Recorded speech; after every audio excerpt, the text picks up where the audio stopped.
우리가 10장 1절 말씀부터 계속해서 살펴본 것은 예수님께서 양의 목자가 되신다는 것을 계속 말씀하셨습니다. 그래서 우리가 첫 번째로 살펴본 것은 예수님께서는 목자가 되심으로 양의 우리의 문으로 들어가신다, 그렇게 우리가 말씀하신 것을 보았고, 두 번째는 예수님께서 양의 문이 되신다는 것을 지난 시간에 살펴보았습니다.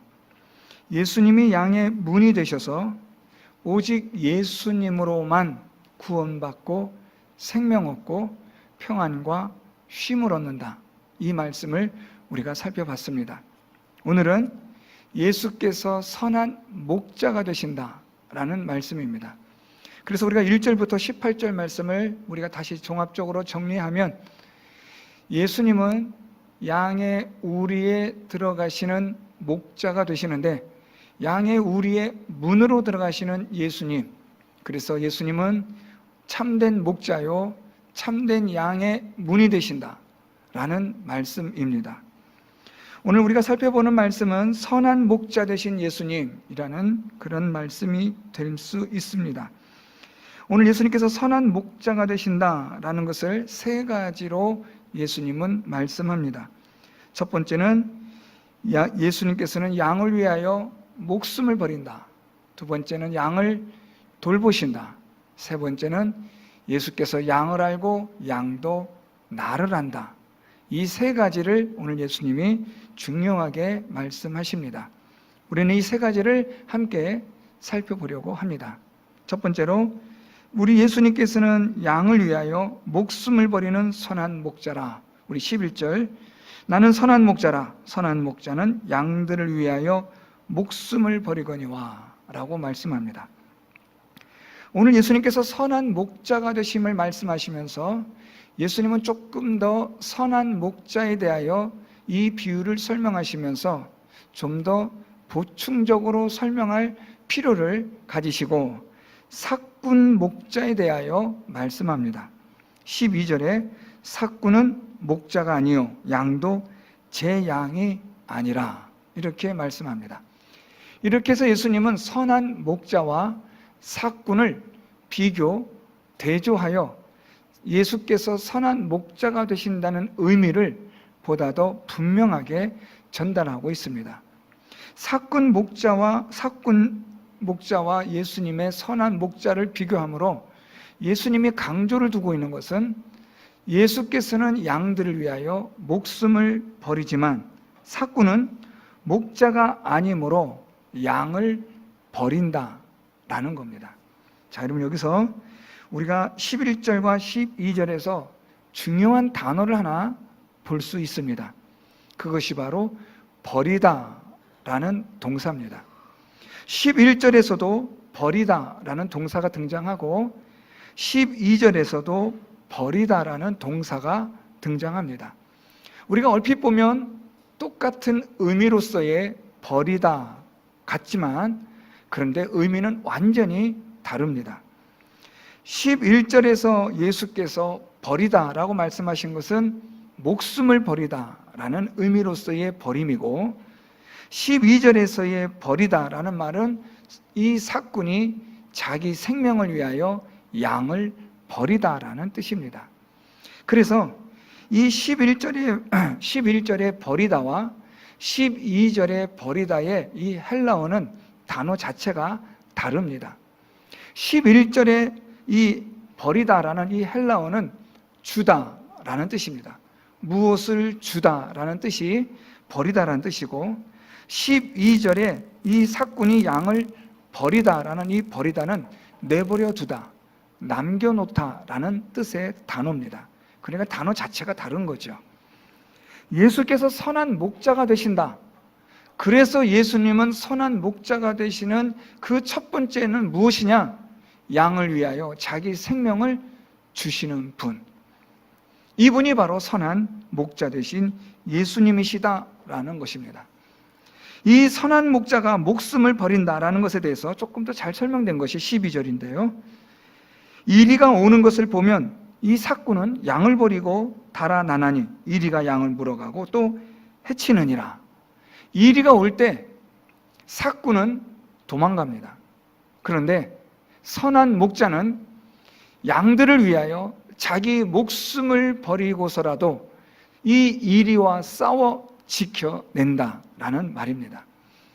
오늘 예수님이 여기서 삭군이라고 말씀하고 있는데, 이 삭군이라는 말은 예수님의 이 비유를 듣고 있는 유대인들은 누구나 다 익히 알고 있는 단어입니다. 이 당시에 양을 적게 치는 사람은 삭군을 둘 필요가 없지만, 양을 많이 두는 그런 목자들은 자기를 돕는 사람들을 일꾼으로 씁니다. 그들이 바로 삭군입니다.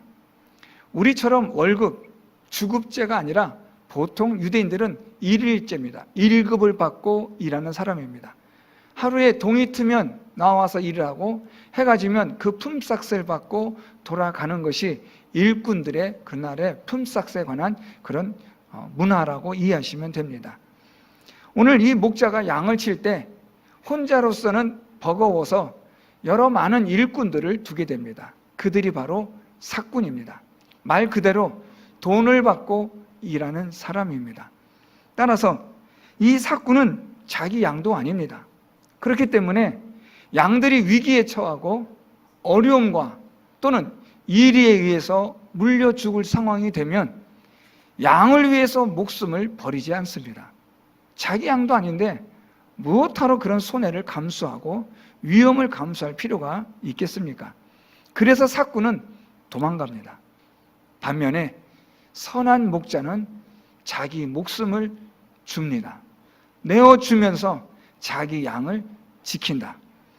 이렇게 말씀하심으로 예수님은 선한 목자에 대한 의미, 이미지를 아주 상대적으로 부각시킨 겁니다. 삭군은 도망갈지라도 선한 목자 되신 예수님은 목숨을 너희들을 위하여 준다라는 말입니다.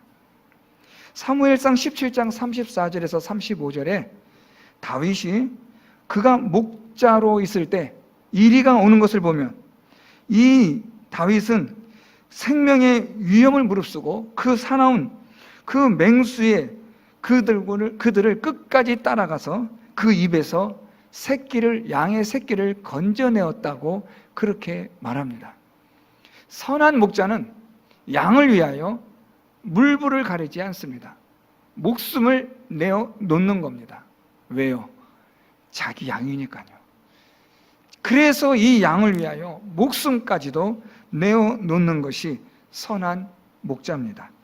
오늘 예수님께서 자신을 선한 목자라 말씀하신 것은 나는 너희들을 위하여 생명을 준다라는 말씀을 하시는 겁니다. 예수 그리스도는 저와 여러분 우리의 선한 목자십니다. 무엇으로요? 자신의 생명을 우리들에게 주심으로. 십자가에서 예수 그리스도께서 자신의 생명을 주심으로 우리의 선한 목자가 되어 주셨습니다. 그래서 이 예수님이 우리의 선한 목자가 되신다라는 말은 우리를 위하여 자기의 생명을 주셨다라는 뜻이 됩니다. 나중에 다시 말씀드리겠지만 바로 이것이 이 생명을 내어줌으로 이 세상에 하나님의 택하신 자들이 생명을 얻게 하시는 일, 그것을 위하여 자기의 생명을 주시는 겁니다. 하나님 주신 예수님의 그 사명은 바로 이 세상에 오셔서 자기의 생명을 주심으로 이 세상에서 하나님께서 택하신 자들을 생명을 얻는, 구원을 얻게 하시는 일을 예수께서 하시는 겁니다. 그래서 여러분, 이 선한 목자라는 이 예수님의 말씀 속에는 생명을 준다라는 의미와 함께 하나님 주신 사명을 목숨을 다하여 지킨다, 완수한다, 이룬다라는 의미도 있습니다. 오늘 우리가 예수 그리스도로 말미암아 복음으로 부름을 받고 하나님의 자녀가 된 우리는 어떻게 살아야 되는가? 오늘 예수님처럼, 선한 목자 되신 우리 예수님처럼 하나님을 위하여 우리에게 각자에게 맡겨진 대로, 주어진 대로 충성하는 삶을 살아야 합니다. 언제까지, 어느 때까지? 우리의 생명을 다하는 그날까지 최선을 다해서 하나님을 기쁘시게 우리에게 맡겨진 사명을 바르게 감당할 수 있는 저와 여러분, 우리 모두가 될 수 있기를 바랍니다. 누구처럼요? 예수님처럼. 예수님처럼 우리도 하나님 주신 사명을 위하여 목숨을 다하는 그 순간, 그날, 그 시간까지 최선을 다하는 겁니다. 죽도록 충성하라. 우리 주님 말씀하신 것은, 주님은 뒷짐지고 멀리 계신 것이 아니라 주님께서 직접 죽도록 충성하신 것을 우리에게 보여주셨고, 이제 우리에게 나처럼 충성하라고 말씀하는 겁니다. 선한 목자 되신 예수님, 그분은 어떤 분이시냐? 우리에게 자기의 생명을 내어주시는 분이 되십니다. 두 번째로 우리가 살펴보는 예수님의 선한 목자 되심에 대하여 우리가 살펴볼 때, 그것은 이 선한 목자는 바로 양들을 돌보는 자가 되심을 말씀합니다. 13절에 달아나는 것은 그가 삭군인 까닭에 양을 돌보지 아니함이나 나는 선한 목자라. 그래서 나는 너희들을 돌본다 라는 것을 말씀합니다. 여기서 이 돌본다라는 이 헬라어는 아주 중요한 단어입니다. 그것은 염려하다, 관심이 있다, 걱정하다 라는 뜻입니다. 자, 여러분 한번 어떠한 단어를 유추해서 생각해 보시기 바랍니다. 염려하는 것, 그리고 관심이 아주 많은 것, 늘 항상 조바심 나고 안타깝게 바라보며 걱정하는 어떤 그 무엇의 단어가 여러분 뭘까요? 누구를 볼 때, 어떤 무언가를 생각할 때 관심이 너무너무 많은 거예요. 또 이 관심이 너무 많다 보니까 때로는 염려도 되고 걱정도 되고 조바심도 나고 안타까움도 있어요. 여러분, 이 모든 것을 포함하는 단어가 무엇이라고 생각하십니까? 그것은 바로 사랑입니다. 사랑하면 관심이 있어요. 무관심하다는 말은 사랑이 없다는 말입니다. 여러분, 가정에서 부부가 서로에게 관심이 있다, 이 말은 사랑이 있다는 말입니다. 자녀에게 부모가 관심이 있다는 말은 사랑이 있다는 말입니다. 만일 부모가 자녀에게, 자녀가 부모에게 무관심하다라는 말은 사랑이 없다는 말입니다. 오늘 예수님께서 우리를 돌보신다, 선한 목자로서 삭군은 돌보지 않는다, 그런데 나는 너희를 돌본다라는 말은 예수께서 선한 목자가 되셔서 저와 여러분, 우리를 돌보시는 하나님이 되심을 말씀하는 겁니다. 우리를 사랑하시기 때문에. 저는 이 말씀을 준비하면서 참 마음에 뭉클한 생각이 많이 합니다.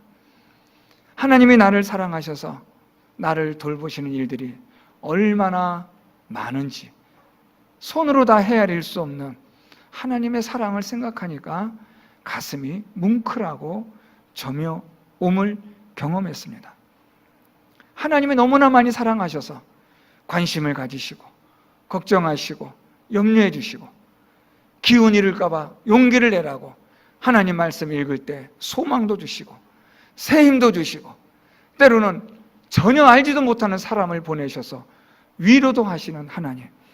저는 그런 하나님을 경험할 때마다 그때는 그런가 보다 했는데 오늘 이 말씀을 준비하면서 하나님의 사랑이구나.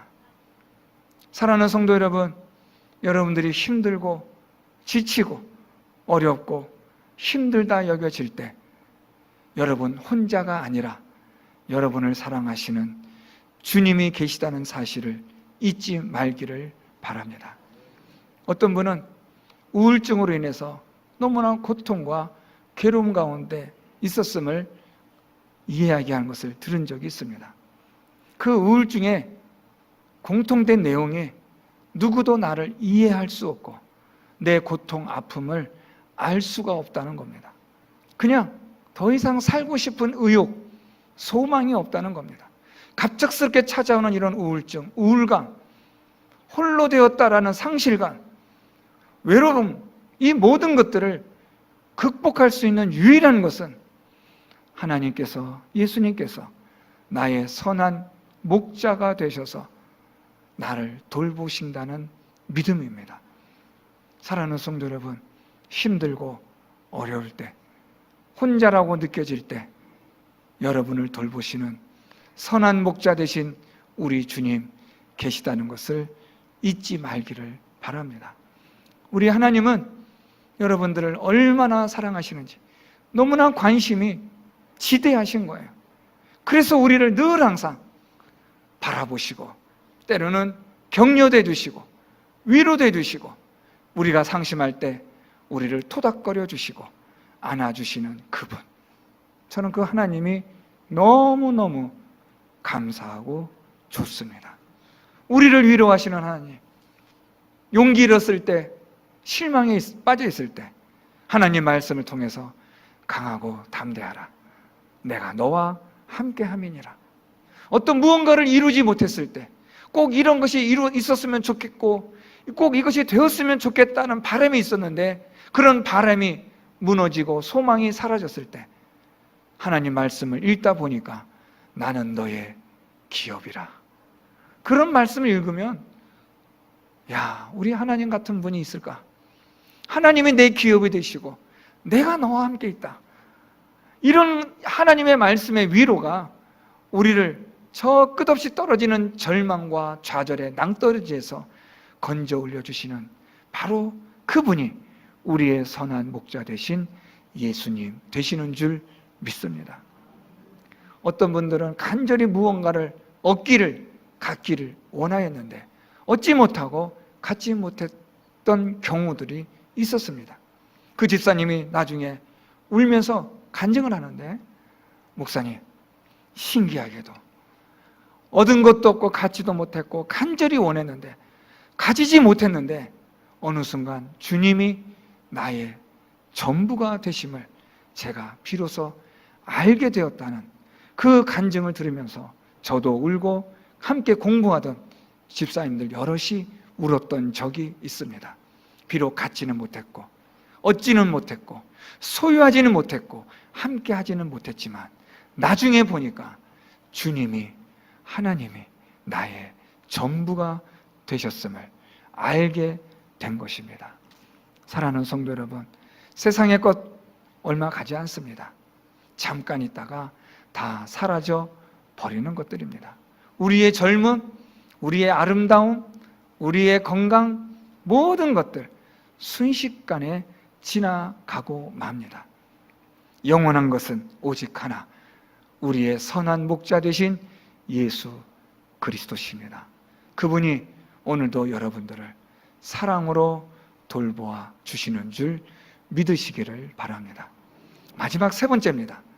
예수께서 선한 목자가 되셔서 14절에 나는 선한 목자라, 나는 내 양을 알고 양도 나를 아는 것이라고 말합니다.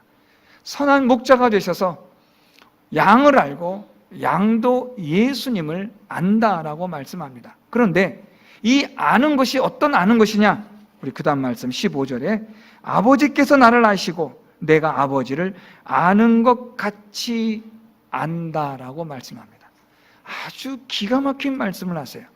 예수님이 우리를 아시고 우리가 예수님을 아는데 이것이 예수께서 하나님을 알고 하나님이 예수님을 아는 것 같은 알미라고 말씀하는 거예요. 이 말은 우리가 사람과의 사람의 아는 것을 말하지 않습니다. 내가 어떤 누구를 안다, 그 사람 나를 안다의 이 의미가 아니라 이건 훨씬 더 심오한 하나님의 능력으로 아는 것을 말합니다. 성부 하나님이 성자 하나님을 알고 성자 하나님이 성부 하나님을 아는 것 같이 성도가 예수님을 알고 예수님이 성도를 안다라는 것은 놀라운 신비입니다. 어떻게 이런 것이 가능해지느냐? 성령 하나님을 통해서 이 일이 가능해지는 겁니다. 여러분, 우리가 어떻게 하나님을 알 수 있겠어요? 성경을 읽어도 우리가 어떻게 하나님을 깨달을 수 있겠습니까? 어떻게 이해할 수 있겠습니까? 못합니다. 알 수도 없고 이해할 수도 없습니다. 하나님은 영원하신 하나님이신데 그 지혜가 무궁하신 하나님이신데 우리의 짧은 이성과 상식과 지식을 가지고 영혼의 하나님, 그 영원하신 지혜의 하나님을 우리가 어떻게 알 수 있겠습니까? 하나님이 알려주셔야만 아는 겁니다. 그래서 하나님이 우리에게 하나님을 성경을 통해서 알려주십니다. 이 성경은 성령 하나님의 감동으로 기록되어진 말씀입니다. 즉 성령께서 기록하게 하신 말씀으로 이 성경을 성령 하나님이 우리에게 주시고 이 성경을 통해서 하나님을 알게 하시는 겁니다. 그래서 성령 하나님으로 우리가 하나님을 알아갈 때 그 아는 것은 사람과 사람이 아는 그런 수준이 아니라 하나님이 예수님을 알고 예수님이 하나님 아버지를 아는 것 같은 신적인 신비스러움의 알을 말씀하는 겁니다. 여러분, 하나님을 아는 이 일은 정말 신비입니다. 저는 이 말씀을 준비하고 설교하는 설교자로서 연구하고 생각할 때마다 정말 신통한 신비스러운, 이제 하나님 품에 안긴 이어령 교수님의 말처럼 코드북입니다. 암호책입니다. 이 암호는 성령 하나님께서 풀어주셔야만 풀리는 암호책입니다. 아무리 이것을 사람이, 똑똑한 사람이, 세상의 최고의 학문을 가진 사람이 이 성경을 읽어도 성령 하나님께서 풀어주지 않으시면 절대로 이해할 수 없고 절대로 깨달을 수 없고 절대로 믿을 수 없는 것이 이 성경책입니다. 성령 하나님이 오늘 우리에게 성경으로 하나님을 알게 하시는 겁니다. 좀 더 정확하게 말하면 하나님을 알아가게 하시는 겁니다. 우리는 이 세상 끝날 때까지, 하나님 앞에 서는 그날까지 하나님을 다 알았다라고 말할 수 없다는 것을 제가 여러 번 말씀드렸습니다. 우리는 계속해서 하나님을 알아가는 겁니다. 성령께서 우리의 눈을 열어주시고 우리의 귀를 열어주셔서 알아가게 하시는 겁니다. 야, 이런 것도 있어. 야, 이런 것도 있어. 그것만 아니야. 여기로 더 들어와 봐. 더 놀라운 게 있어. 오늘도 하나님은 저와 여러분을, 우리를 이끌어 놀라운 신비스러운 세계로 인도하시는 하나님이 되시는 줄 믿습니다. 여러분, 우리가 이 보이지 않는 땅속의 지하 세계에 엄청난 물들이, 지하수들이 흘러가고 있다는 것 제가 지난 시간에 한번 말씀드렸던 적이 있습니다. 이 땅속에 지하수들이 흘러 들어가는데 우리가 일반적으로 생각하는 그 지하수의 개념이 아니라 이 땅속에 폭포도 있고 기가 막힌 큰 강물도 흘러가고 있는 겁니다. 알지 못하고 보지 못하는 이 지하 세계 속에도 기가 막힌 세계들이 있는 겁니다. 여러분, 이스라엘이라는 땅은 척박한 땅입니다. 불모지 땅입니다. 정말 어떻게 보면 어떻게 사람이 여기서 살아갈 수 있을까라고 여겨지는 그런 광야와 같은 땅인데 신기하게도 곳곳마다 샘이 터져 나오고 신기할 정도로 하나님께서 준비하신 샘물들이 곳곳에 있는 겁니다. 어떤 지역에 가면 그곳은 그냥 붉은색의 사막처럼 끝없이 펼쳐진 곳인데 밑으로 조금 더 내려가다 보니까 거기에 우리 제주도의 천지연 폭포만큼은 안 돼도 그 거의 3분의 2 정도의 높이가 되는 폭포가 힘차게 흘러내려가는 것을 보고 입이 딱 벌어졌습니다. 이 광야에, 이 사막에서 어떻게 이런 것들이 가능할까? 우리가 살아가는 이 세상에도 우리가 알지 못하는 것들이 얼마나 많습니까? 알아가고 있는 것들이 얼마나 많습니까? 바닷속에 있는 것들이, 우리가 알아가고 있는 것들이 얼마나 많습니까? 저 무한한 저 넓은 우주 공간에 우리들이 알지도 못하고 알아가고 있는 것들이 얼마나 많습니까? 하물며 이 천지 만물을 창조하신 하나님을 알아간다는 것은 기가 막힌 여행이고 아주 신비스러운 짜릿한 하나님의 은혜의 세계임을 여러분들이 깨달았으면 좋겠습니다. 오늘 예수님이 내가 양을 알고 양도 나를 아는 것이 내가 아버지를 알고 아버지가 나를 아는 것 같은 신비스러움의 알미라. 저는 우리 성도 여러분들이 성령 하나님으로 예수 그리스도를 알아갈 수 있기를 축복합니다. 하나님의 말씀으로 열심히 하나님을 알아가시고 예수 그리스도를 알아가는 저와 여러분, 우리 모두가 될 수 있기를 바랍니다. 이 성경책으로 하나님을 알아간다는 사실이 여러분 얼마나 흥분이 됩니까? 얼마나 신납니까?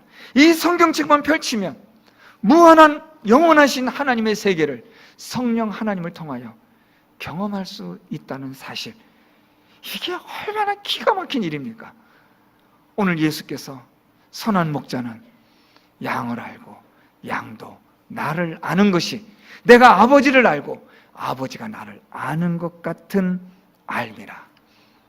저는 이 놀라운 알매 세계, 예수 그리스도를 알아가는 이 세계, 선한 목자 되신 예수님을 따라 우리가 함께 할 수 있기를 바랍니다. 예수님을 알아가고 하나님을 알아감으로 정말 예수님이 나의 선한 목자가 되신다는 사실이 믿어지고 깨달아지는 은혜가 있는 성도 여러분들이 다 될 수 있기를 바랍니다. 선한 목자 되신 예수님, 오늘 말씀을 통해서 우리가 살펴봤습니다. 선한 목자 되신 예수님은 우리를 위하여 자기의 생명을 주시는 하나님. 여러분, 이런 분보다 더 위대한 목자가 어디 있습니까? 자기의 생명을 주시는 분, 그것도 사람이 사람을 위하여 생명을 주는 것도 귀한데 하나님께서 사람을 위하여 생명을 주셨다는 것. 선한 목자 되신 주님, 그분은 자기의 생명을 우리에게 주신 분이십니다. 선한 목자 되신 예수님은 저와 여러분, 우리를 사랑으로 돌보시는 주님이 되십니다. 사랑하는 성도 여러분, 실망할 일이 있을 때, 힘든 일이 있을 때 주님이 여러분을 사랑으로 돌보시고 함께 하신다는 것 잊지 마시고 그 선한 목자 되신 예수님께 나와 기도하시고 그분이 주시는 능력으로, 새 힘으로 이 세상 힘있게 살아갈 수 있기를 바랍니다. 선한 목자 되신 예수님, 그분을 아는 일에 성령 하나님을 통한 신비스러운 알매 세계를 경험하는 우리 모든 성도 여러분들이 되셔서 선한 목자 되신 예수님, 그분의 깊고 깊은 그 사랑, 은혜, 그 모든 것들을 깨닫는 성도 여러분 될 수 있기를 예수 그리스도의 이름으로 축원드립니다. 말씀을 생각하며 함께 통성으로 기도하겠습니다.